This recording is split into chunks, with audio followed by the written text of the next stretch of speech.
And hello and welcome to MLB This Week. It's the MLB This Week Show with Rich Baxter and Gary Mack, bringing you the best of baseball talk every week on MLB This Week.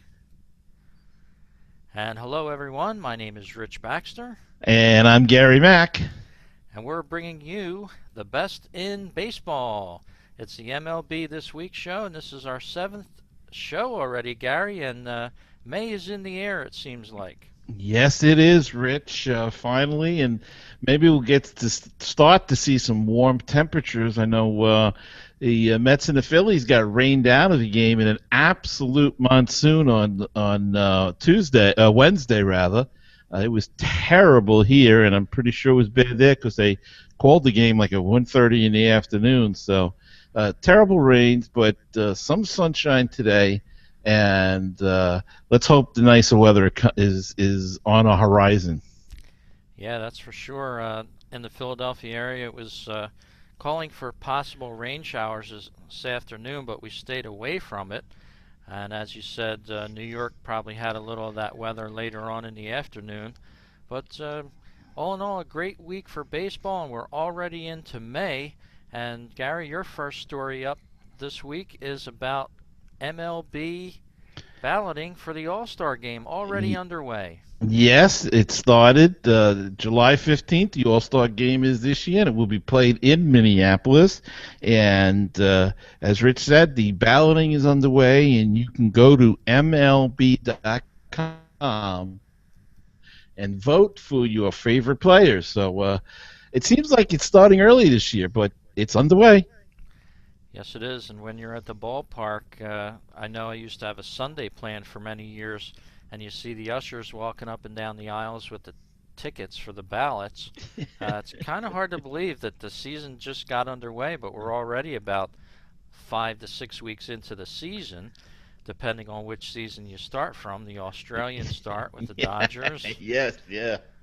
or regular opening day with Right. MLB, but 'tis the season now, so we have a lot of great things to talk about on the show. Some possible all stars in the making, and there's plenty of them so far this year, Gary. And who's one of your top names that comes to mind for balloting, would you think?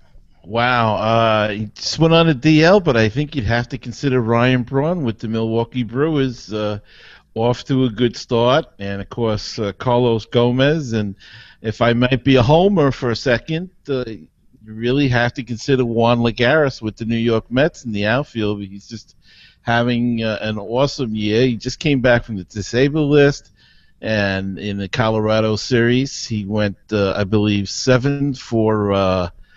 let me get this, 7 for 12, I think it was. So he had a big series out there, and he should be one that should be considered, and I'm going to vote for him.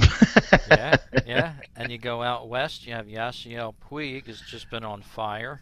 Right.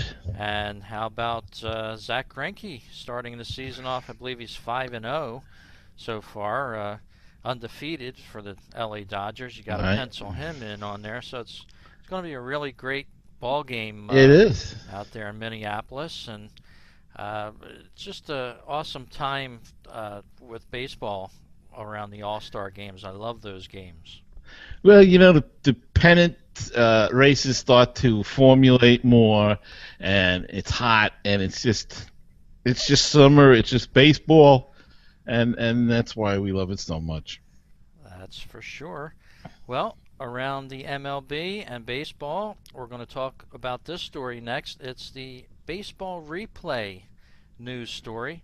And I'm not sure if all of our listeners and watchers of the show here know about it, but the Major League Baseball has a Twitter handle, and it's called MLB Replays. That's their Twitter handle. And every single play that is reviewed is tweeted out almost instantaneously with a result of the play and also a link to the video, so you can almost watch them within a few minutes of them happening. I think that's a great idea that they came up with this, Gary. Yeah, I didn't even know about this myself, and it sounds like it's pretty cool. And I'm going to have to follow that now on Twitter. Yeah, every single play within minutes of it happening, along with a description of the play, with 140 characters or less. Of course, that's the Twitter rules, and they have a video link, so you can't go wrong. Follow their handle. It's MLB Replays. I All, will. all one word. That's really cool that they did that. And Rich, you've got another interesting story here about May the 4th, and Yeah, some teams doing cross baseball today. yeah. Today, of course, May the 4th, 2014, and it's May the 4th be with you day, so to speak. Star Wars Day across the country, as it was announced recently that there'll be a new edition of Star Wars quite a far way away, Gary. Not until the Christmas time of 2015 Mhm. will the show be released, but Major League Baseball is jumping on this early. A lot of teams already have a lot of Star Wars nights scheduled. A few of them I researched before the show. The Detroit Tigers, your New York Mets on July 11th, the Cubs, the Cardinals, and a few other teams. The Rockies, I believe, are in on this, and possibly a lot more teams, but those are the few teams that I found so far with having a Star Wars theme night. And the Detroit um, team had a Chewbacca on the mound the other night. It was a great picture if you know Chewbacca. And I'm going to see if I can get this up on the web for our viewers here, because you got to check this out. And somebody wrote a hilarious comment, uh, in fact, and it was like, what kind of pitch is Chewbacca going to throw? Because he had this wind up that was amazing. You just have to see this. Let's see if I can show this for the viewers real quick. I wasn't ready for it, but here it is on the There screen. you go. And Chewbacca there on the mound for the Tigers, and Darth Vader in the background, Yeah. looking like a coach. And you could imagine the comments that certain people wrote about this. But what is Chewie going to throw there? Curveball, it looks like. Yeah. So that's I a don't neat know. It thing. could be a two-seamer. A very neat thing that Major League Baseball jumped on there. I think this is going to be catching on all over the country. Yeah, that's very cool, and I know even the minor league, some of the teams are doing one also. When they start, well, some of them have started their season, but I know the Brooklyn Cyclones are doing one. Not sure of the date, but they're doing one also. It's a great idea. Might as well have a tie-in to something that's big and exciting. Yeah, and of course everybody loves Star Wars, and it's just a win-win for the teams and the movie, as a matter of fact. Sure, free promotion, right? Yeah, that's what it's all about. Well, you got a great story here this week you're bringing up on MLB This Week, and I want to remind all our listeners we're on Twitter as well. You can check us out. MLB This Week is our Twitter handle. You can find out some of the stories we're working on over the week and what we're going to be doing each show that we do. And we generally tape our shows on Sunday evenings. You can check us out live at various places on the internet. But Gary, you have a story on the Atlanta Braves and a signing. Well, the Atlanta Braves and third baseman Chris Johnson have agreed to a 3-year extension, according to Ken Rosenthal of FOX Sports. The deal also includes a team option for 2018. The financial terms are not immediately known, but they're going to buy out 2 arbitration years and at least one of his free agent seasons. So he's earning currently 4.75 a year. So it's safe to assume that uh, the new deal will be a lot higher than that. So they're sticking with Chris Johnson. He had a tough job to filling in for Chipper Jones after Chipper Jones retired. So never an easy job to replace a legend for a guy, but he seems to be doing a good job there, and they're going to reward him for that. Yeah, it sounds good. It seems like Atlanta's stepped up and replaced a few of those players that they've lost. that make a key difference in a team. Aaron Harang is doing amazingly well for them. Doing a Yeah, great job. yeah, 11 Ks just a week or so ago. He pitched, and he's just stepped right up, and the Braves have almost looked like they have something magical going this year. Yeah, though they have fallen back to the pack, and we'll talk about that a little later in the standings. But the argument can be made now, looking at the standings, that the NL East may be the toughest division in baseball. Yeah, that could be with all the injuries, and certainly Washington and Philadelphia. They played to a 1-0 score today. The Phillies on top, and Washington is one of the powerhouses of the league. So Phillies have played a couple tough teams well. It's those bad teams that they can't seem to play that well against. Sometimes they're about a 500 record so far. And we see that a lot where some teams just let up against the teams they should be beating, and but it happens in all sports, and you kick yourself and you wonder why. Yeah, that's for sure. Well, great play today in Major League Baseball. The Tampa Bay Rays were playing the New York Yankees, and one of the greatest plays, in my opinion, besides a steal of home, that is, an inside the park home run today. Wow. Will Myers of the Tampa Bay Rays hit it. It was a 3-run inside the park home run, and I don't know how many you've seen, Gary, but it's usually involving a fielder that it bounces off of him and takes a crazy, crazy carom, and that's what Yeah. happened today. Yeah, usually they misplay something off the wall, and if you got good speed, boy, the guy takes off. It is exciting because, I guess the second most exciting thing to see is a triple. But some of these ballparks now, though, it's not as close at third or as exciting as it used to be when they were a little bit smaller and you had to earn it a little bit more. But there's nothing like an inside the park home run. Any solo home also? Well, I was saying, for me, stealing of home is one Oh, of the okay. greatest plays. Oh, okay. That would have been an awesome day, a steal of home and an inside the Parker. No, not today, but there was another interesting story I saw. I don't have it on the video here. We could have played it because it's an out-of-country game. It was over in Japan somewhere.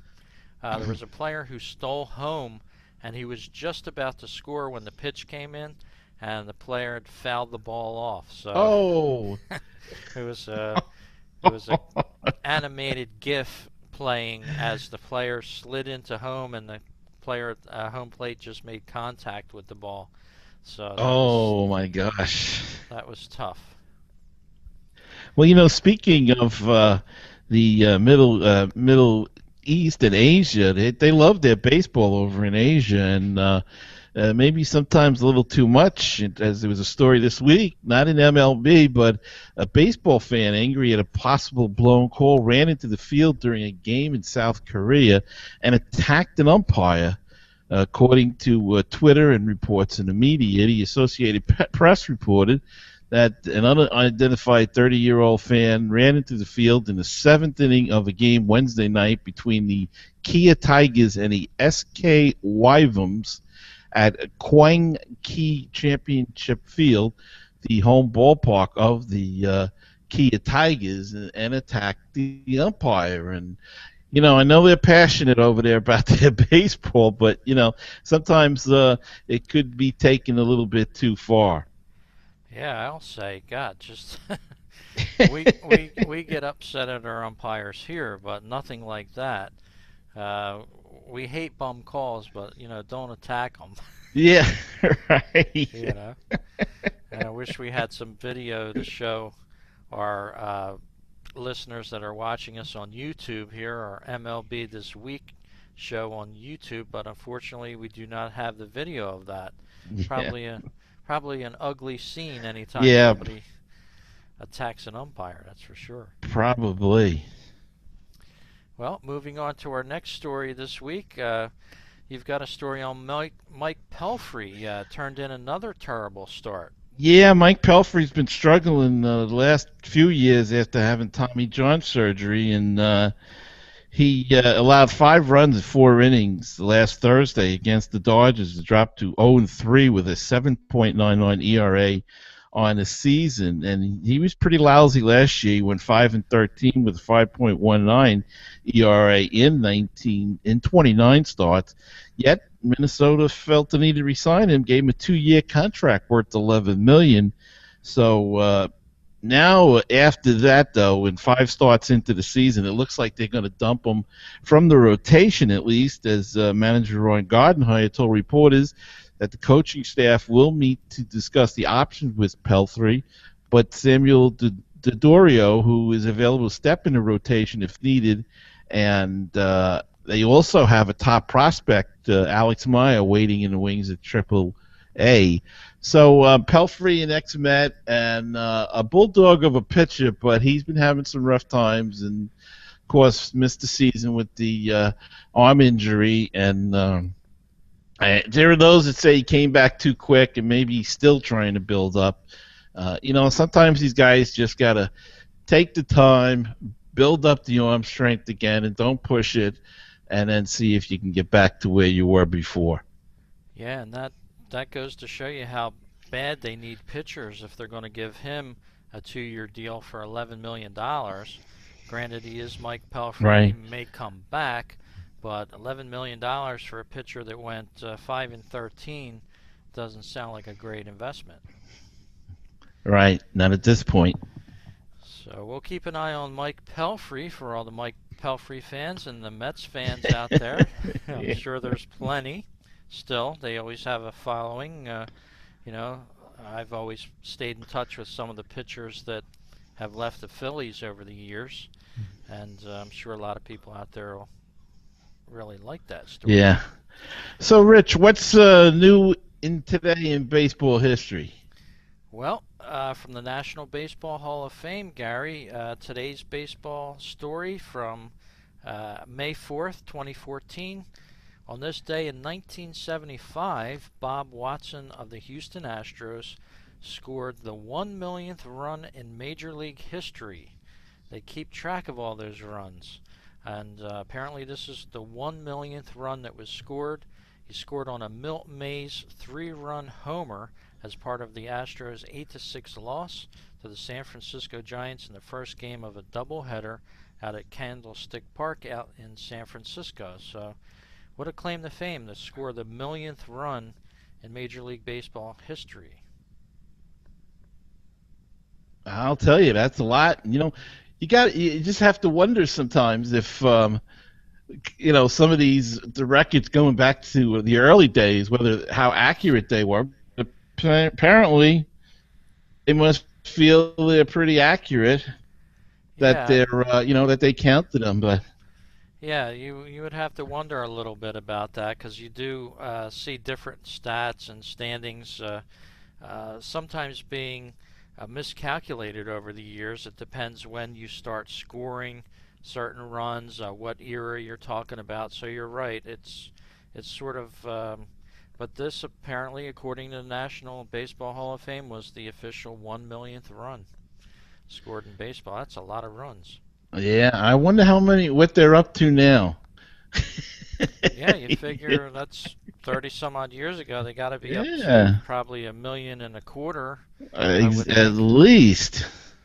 Now that would be a good trivia question for our next show. And I'm sure there's a number of great sites on the internet. Guess most of our listeners are familiar with it. Baseballreference.com is one of them, Mm-hmm. Yeah. and also Baseball Almanac. So all of the listeners of this show would probably like to check those sites out and check out how many runs was scored. I'm sure they have a few articles on that somewhere. I just signed on to the site here. Quite a bit of stats on that site. And I've also talked to the owner of that site a few times. He's based out of Philadelphia, believe it or not. Oh, that's interesting. Yeah, they have, it's called sportsreference.com is the main company there, and they have like 5 or 6 official records that they keep, the National Basketball Association, NFL, Canadian Football League, and the NHL. So, guy makes a nice living with websites, and they're all basically the same format, but he keeps all the records and he's done a great job with it. Independent site, I might add. Wow. Does he got to back I'm sorry. and look through all these old box scores and things like that? Well, I think if you go way, way back, you probably would have to do that before they had the automated, all the different files that Mhm. they keep now. But basically, games are brought down to big files and numbers now. And all these stats are kept electronically quite easily by Mhm. by different organizations. You can go back to games from 20 years ago, like they were playing today. And they have all the official stats, and they keep them in, digital format. So much easier now. In fact, I think within the last couple years, they're keeping all of the individual pitch statistics, which have to fill up a lot of disks somewhere. Yeah. So Well, big hard drives. yeah, it's been a boon for the electronic digital disc company. Like 20 That's years for from sure. now, you'll know how many pitches there were in a game, and every single pitch is mapped. If you've ever watched the Mm. MLB.com on MLB TV, they show you each Yeah. pitch as it comes in. Hmm. Right. Right. Well, let's take a break in our format here for a moment. We're going to talk a little bit about the standings for this week, May 4th, 2014, our seventh show. 007, the show is this edition. And I think I'll start off with the National League, Gary. It's the Atlanta Braves, Okay. 17 and 13 in the NL East, and as you said, the hotly contested NL East. The Washington Nationals right behind them, and the New York Mets laying in wait. They're only one game back. Why don't you take the AL East? Well, in the AL East, we got the Yankees on top at 16 and 14, and I might add that they would be in tied for third place in the NL East. That's why I'm saying that you could make an argument that the NL East is the toughest division in baseball. And right behind them, half a game behind the Yankees, are the Baltimore Orioles at 15 and 14, and Boston's starting to creep up. They're only 2 games out, as is Tampa Bay, and Toronto's even in that race, but they're all below 500. The last 3 teams: Boston, Tampa Bay, and Toronto. So, that's be a highly contested division also. Rich, why don't you take NL Central? Yeah, they are all bunched up there in the American League East. Over in the National League Central, Gary, it's no surprise. The Milwaukee Brewers, 21 and 11, it's just sailing along. They're 5 and 5 in their last 10. 9 and 6 at home, and 12 and 5 on the road are those Brewers. So they started off hot, and they're remaining hot into the first week of May here. It's the Cincinnati Reds in second place, 15 and 16. St. Louis Cardinals right behind them, also tied at 15 and 16. Losers of their last two. They are 8 and 11 on the road, are the Cardinals. So we'll have to see if the Cardinals can close that gap a little bit on the Brewers. Yeah, but the Brewers are getting some good pitching, both starting and bullpen, so they're really maintaining their pace so far. Yes, they are. Well, how about what's happening in the American League Central? Well, in the AL Central, Detroit's starting to get some breathing room there. They're 17 and 9. They're 8 and 2 in their last 10. And Minnesota is in second place at 14 and 15, and they're actually 4.5 games out. The White Sox coming on now. They're 15 and 17, and they're 5 games out. As is Kansas City, who's 14 and 16, and the Indians are bringing up the rear at 13 and 18. So this some teams there that are a bit surprising. We thought for sure that Kansas City was going to make a closer run, and of course it's early; they still can do that. And Cleveland, of course, made it to the playoffs last year, but they're finding themselves down on the bottom. But they're only 6.5 games out. How about the West, Rich? Over in the National League West, Gary, it's the San Francisco Giants. Surprise, they're leading over the LA Dodgers, the quote-unquote powerhouse out there. They're 20-11. They've run their last 10 games 9-1. They've really hit a hot streak out there, 5 in a row in their last winter games there, 5 winners in a row. Colorado Rockies in second place, 19-14, 7-3 in their last 10. And then your LA Dodgers, 18-14. They're still very much in it, 2.5 games back in the first week of May. Well, Rich, in the AL West, the Oakland A's are got a 2-game lead over the Texas Rangers. They're at 19-12. Oakland is, and Texas is at 17-14. And the LA Angels that are an even 500, and they're 5-5 in their last 10 games. Seattle is at 14-15. They're coming in at 4 games out. And they've been playing pretty well lately. They handled the Yankees a little bit this week.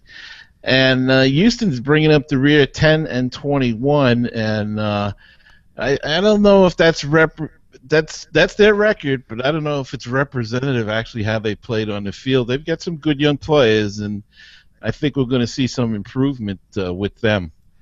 Yeah, that's probably a safe bet with that, Gary. Right now we're going to take a look at some of the top batters in the major leagues so far this early part of the season. And batting average, Troy Tulowitzki, he's usually always up there, and he's doing it again this year. He's batting .400. He's been in 30 games, 100 at bats, and 40 hits, Gary. So the math is easy to do there. He's leading the league. He's just on fire. Yes, he is. Mr. Blackman out there in Colorado as well. No surprise, as the Rockies are doing quite well with those two guys on top of the batting average leaders here. He's at .359. A couple of other players, the Dodgers, Mr. Gordon and Sin-Chu Chu, not easy to say on a Sunday night, playing for the Texas Rangers. Out there in left field, he's in 4th place, .349 for your batting averages. Chase Utley of the Philadelphia Phillies, he started off on fire.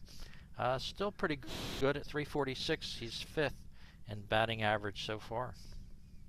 Yeah, and in the American League, the Yankees made a big investment in Jacoby Ellsbury, and so far it's paying off as he's leading the league in hitting by 2 points, hitting .346. He's leading by 2, as I said, over Alexei Ramirez, who's hitting .344. James Loney is right up there for Tampa Bay, hitting .343. So it's a tight race there. Alex Rejos hitting .333. Melky Cabrera's up there again. And, you have to wonder, is it the steroids, or is he, clean, or what? It's sad that we have to think that way, but in this day and age, that's the way you have to think. And let's see, Victor Martinez is up there, Howie Kendrick, Nick Markakis, and of course Mike Trout, one of South Jersey's favorite son. He's up there hitting .308, so he's in the middle of the whole race too. Yes, he is. You can never discount Mike Trout, especially in the last 2 years. He's practically been the face of baseball. And as you said, he's from Millville, New Jersey. Big spotlight on Millville due to Mike Trout. And by the way, he might be able to buy Millville soon with that $144.5 million contract, because stuff is pretty reasonable down in Millville. Okay. Price-wise, that is. Well, you've got perhaps one of the funniest stories of the week, and the story that will take us out of today's show here, our 7th show on MLB This Week. Before we do this show, I want to remind all our listeners, please subscribe to us on our YouTube channel. It's MLB This Week. You'll get us more subscriptions, and we'll be able to come to you live right on YouTube. So click the button and subscribe. You can see our latest videos right in your inbox every week. And Gary, what is that funny story that you have to lead us out? Well, actually, I've got two, both from MLB.com. And apparently, Bob Costas was calling the game, and he was forced to answer Nature's call in the middle of a baseball game while covering the Yankees and Seattle Mariners matchup for the MLB Network. Costas asked his broadcasting partner, John Smoltz, how his play-by-play skills were. And Smoltz replied, "They're not bad." And Costas said, "Good, take over for a while." And he bolted out of the booth and right in the middle of the inning. So apparently even Bob Costas has to answer the call when nature makes it. So. That's amazing. I did not see that story all week. I'm so glad you brought that up for me and the listeners. That's amazing. That almost reminds me of a couple of other incidents that happened in the booth, but you just never know what Yeah. you're gonna find in a baseball game. So, And uh, we always, you don't think about those things because the guys are there the whole time. But I guess behind the scenes, if you got a 2 or a 3-man booth, somebody can shuffle out for a while and not be missed. And Rich, one more thing. We're both married, so this doesn't really apply to us. But mhm. if you're a single guy and you're looking for and you love baseball and you're looking to meet somebody, the MLB.com is getting into the dating service. They have a online dating service with other baseball fans you can connect with at MLB Singles, and it's powered by Match.com, and that's available on MLB.com. So they're getting into everything to get people to the ballpark, I guess. Yeah, they really are. As you can see on the screen here, MLB fans, There you you go. know, and it's just one of those things. You gotta tip your hat to the Major League Baseball and how they attract fans because what can you say other than it's great marketing? Well, and it's to the point that it's pretty good that if you can find somebody that likes the same interests as you, especially baseball, and we tend to be a little on the fanatical side, that if you can find somebody just as nuts and do it on MLB, then the more power to you. And it's powered by Match.com, so they've got a pretty good reputation. So don't forget, you single guys, it's MLB.com. Look for MLB Singles. That's a nice tip, and I was so glad when I met my wife that she liked baseball, and we would run up to the field at a drop of a hat. So It's that, always a good thing. it's always a good match when your wife likes baseball just like you do. Yes. Well, that was a great week of story here, brought to you by Gary and myself, and we do it for you. So check our show out and check our website out, MLBThisWeek.com, Gary, and you have a great week, and we'll talk again next week for more great stories. Okay, Rich. All right, thank you for joining us again for MLB This Week, and we'll talk to you again next week as we near the middle of May.